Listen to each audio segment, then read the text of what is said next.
Welcome to Words of Wisdom. In this project, you're going to use Illustrator. The first thing you need to do is go to File, Place, and here you're going to locate your folder in the Documents folder on the desktop. You're going to locate the photos you took for this project. Choose one of them and place it. Your next task is to resize the artboard. And you'll do this by using the Resize Artboard tool, and then just resize the artbook as you see being shown. Next, you'll lock your page and create a new layer. You'll use this layer to type in your quote.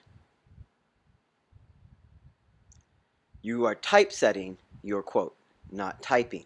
Typesetting means you're going to use each word or line and you will type them separately so that you can design and lay out your quote.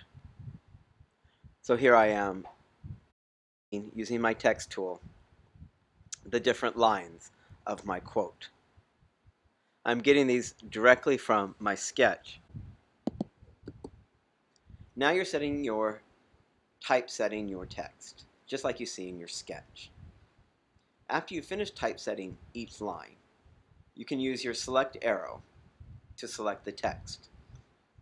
We're going to select our text and find a proper size for our larger type. Here, in this case, we're going to use 72 points. Move your text as you're working so it conforms to your sketch. I'm using my select tool and dragging so I can select all the text to 72 points. Next, we need to find a serif typeface. You can use any serif typeface. You want to use one serif type. Now let's set our smaller type to 21 points. You want to use one serif typeface to create unity in your design.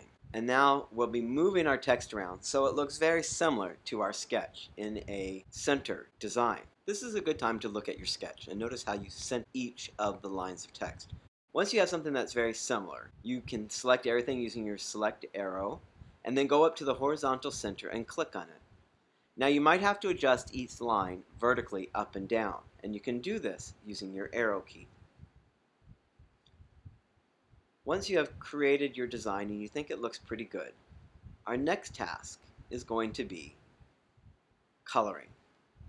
Our default color right now is black. I'm just making a few changes. Our default color is black, but we want our colors to really match our picture. So to do that, we're going to use a color from our picture. Now I'm just going back here, as you can see, making a few adjustments, which we always do with our design. I'm using my select arrow, I'm selecting all of my shapes, and I did the center again, just because I made some adjustments, moving it to where I think looks best in the picture. Center, of course, should always be placed centered in your picture. Now here, if you mess up, you can always do Control Z to go back. It's a great trick in Illustrator. If you mess up, just go Control Z and you'll be able to go back. Now I want to choose that color I was talking about, and I'm going to be using the eyedropper.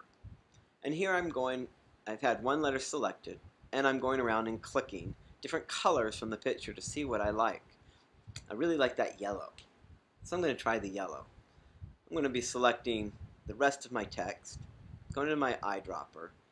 But I'm not quite happy with that yellow, so I'm going to search for some more yellow in the picture. Going for that brighter yellow.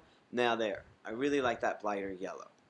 So I'm going to take the first word, love. I'm going to go back to my eyedropper and select the yellow that I do like and change it.